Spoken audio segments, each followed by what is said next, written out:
Hello everyone, this is Suvarna and welcome to my YouTube channel medical destination. So इस channel पर मैं अलग अलग health related disease condition explain करती हूँ। तो इसमें से एक मोस्ट इंपॉर्टेंट टॉपिक है, वो है इक्टोपिक प्रेगनेंसी। इक्टोपिक प्रेगनेंसी यानी कि नॉर्मली जो फर्टिलाइज एग है, ये फर्टिलाइज एग यूट्रस में इम्प्लांट हो जाता है। अगर इक्टोपिक प्रेगनेंसी रहेगी तो फर्टिलाइज एग है, ये फर्टिलाइज एग यूट्रस के बाहर इम्प्लांट हो जाता है। तो इस कंडीशन को हम लोग इक्टोपिक प्रेगनेंसी बोलते हैं। तो आज हम लोग इस वीडियो में डिस्कस करने वाले हैं कि इक्टोपिक प्रेगनेंसी क्या है, देन इसके कॉजेस क्या है, कॉजेस यानी कि कारण क्या है, देन इसके रिस्क फैक्टर्स क्या है, देन इसके सिम्टम्स क्या है, सिम्टम्स यानी कि लक्षण क्या है, देन डॉक्टर क्या इन्वेस्टिगेशन एडवाइस करते हैं, क्या ट्रीटमेंट एडवाइस करते हैं। इसकी पूरी जानकारी आज मैं इस वीडियो में देने वाली हूँ, तो ये वीडियो एंड तक जरूर देखना। इक्टोपिक प्रेगनेंसी स्टार्ट करने से पहले हम लोग फीमेल रिप्रोडक्टिव की सिस्टम देखेंगे। आप लोग पिक्चर में देख रहे हैं सर्विक्स है, then external os of cervix, os यानी कि ओपनिंग, देन ओवरी है, ब्रॉड लिगामेंट्स है, ओवरियन लिगामेंट्स है, देन इस्थमस है, फंडस ऑफ यूट्रस है। फंडस यानी कि हम लोग यूट्रस के अपर पार्ट को फंडस बोलते हैं। Then interstitial part of uterine tube है, यूटरिन ट्यूब है, एम्पुला है, देन इनफंडिबुलम विथ फाइब्रिन है, राउंड लिगामेंट्स है, बॉडी ऑफ यूट्रस है, और जो बीच में का पार्ट है ये cavity of body of uterus है। अभी हम लोग डिस्कस करने वाले हैं कि इक्टोपिक प्रेगनेंसी क्या है। इक्टोपिक प्रेगनेंसी यानी कि नॉर्मली जो फर्टिलाइज एग है, ये फर्टिलाइज एग यूट्रस में इम्प्लांट होता है। अगर इक्टोपिक प्रेगनेंसी रहेगी तो फर्टिलाइज एग है, ये fertilize egg sometime abdominal cavity में इम्प्लांट हो जाता है, कभी कभी सर्विक्स में इम्प्लांट हो जाता है, कभी कभी ओवरी में इम्प्लांट हो जाता है, और कभी कभी यूटरिन ट्यूब है, आप लोग पिक्चर में देख रहे हैं, तो यूटरिन ट्यूब में इम्प्लांट हो जाता है और इसको हम लोग इक्टोपिक प्रेगनेंसी बोलते हैं। नॉर्मली जो फर्टिलाइज एग है, ये फर्टिलाइज एग यूटरिन ट्यूब से ट्रैवल्स करके यूट्रस में आके इम्प्लांट हो जाता है। बट कभी कभी सम यूटरिन अबनॉर्मलिटी के वजह से ये फर्टिलाइज एग है, ये फर्टिलाइज एग यूटरिन ट्यूब में ही स्टक हो जाता है और यूटरिन ट्यूब में ही ग्रोथ होता है। ग्रोथ यानी कि डेवलप हो जाता है, और हमारी यूटरिन ट्यूब की इतनी कैपेसिटी नहीं है कि ये बेबी यहाँ ग्रोथ हो सकता है।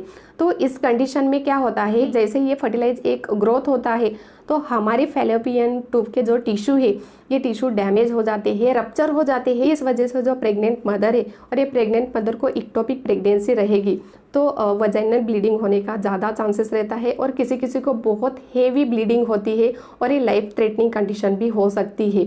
अभी हम लोग डिस्कस करने वाले हैं कि इक्टोपिक प्रेगनेंसी के कॉजेस क्या है, कॉजेस यानी कि कारण क्या है, किस वजह से ये इक्टोपिक प्रेगनेंसी होती है। इसमें फर्स्ट ये फैलोपियन ट्यूब अबनॉर्मल रहेगी या डैमेज रहेगी, रैप्चर रहेगी, तो इस वजह से ज़्यादा चांसेस रहता है ये इक्टोपिक प्रेगनेंसी होने का।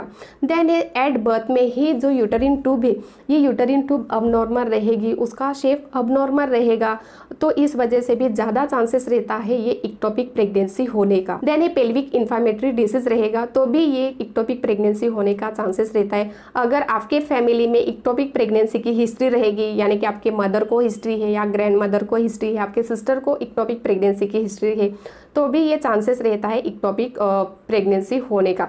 तो ये थी इक्टोपिक प्रेगनेंसी के कॉजेस यानी कि कारण। अभी हम लोग डिस्कस करने वाले हैं कि इक्टोपिक प्रेगनेंसी के रिस्क फैक्टर्स क्या है। इसमें फर्स्ट है प्रेग्नेंट मदर का एज अबाउट 35 ईयर्स रहेगा, तो इस वजह से भी ज़्यादा चांसेस रहता है ये इक्टोपिक प्रेगनेंसी होने का। देन है सिगरेट स्मोकिंग, सिगरेट स्मोकिंग के वजह से भी ज़्यादा चांसेस रहता है ये इक्टोपिक प्रेगनेंसी होने का।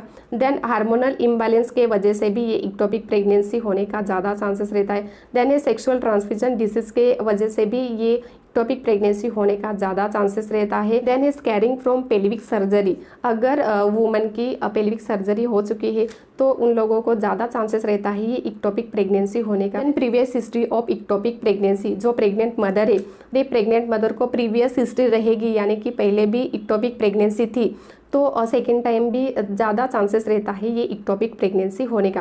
देन जो लोग फर्टिलाइज के लिए ड्रग यूज़ करते हैं तो इस वजह से भी ये इक्टोपिक प्रेगनेंसी होने का चांसेस रहता है। अगर आप लोग फर्टिलाइजेशन के लिए ट्रीटमेंट लेते हैं लाइक आईवीएफ यानी कि विट्रो फर्टिलाइजेशन की कुछ ट्रीटमेंट लेते हैं, तो इस वजह से भी ये इक्टोपिक प्रेगनेंसी होने का चांसेस रहता है। देन जो लोग बर्थ कंट्रोल के लिए आईयूडी यूज़ करते हैं, आईयूडी यानी कि इंट्रायूटरिन डिवाइस यूज़ करते हैं, तो इस वजह से भी ये इक्टोपिक प्रेगनेंसी होने का चांसेस रहता है।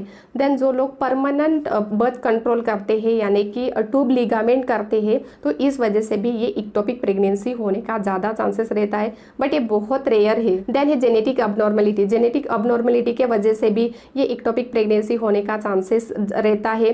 देन है मल्टीपल अबॉर्शन, अगर आप लोगों को बहुत बार अबॉर्शन हो चुका है तो भी ये इक्टोपिक प्रेगनेंसी होने का चांसेस रहता है। देन है हिस्ट्री ऑफ एंडोमेट्राइटिस, एंडोमेट्राइटिस यानी कि हमारे यूट्रस के बाहर एक्स्ट्रा सेल्स ग्रोथ हो जाते हैं, तो इस कंडीशन को हम लोग एंडोमेट्राइटिस बोलते हैं। आपकी जो फैलोपियन ट्यूब है, ये फैलोपियन ट्यूब अबनॉर्मल रहेगी, तो ये अबनॉर्मलिटी के वजह से फर्टिलाइज एग है, ये फर्टिलाइज एग अच्छे से ट्रैवल्स नहीं कर पाता है, और ये फर्टिलाइज एग है, ये फर्टिलाइज एग यूटरिन ट्यूब में ही स्टक हो जाता है। इस वजह से ज़्यादा चांसेस रहता है ये इक्टोपिक प्रेगनेंसी होने का।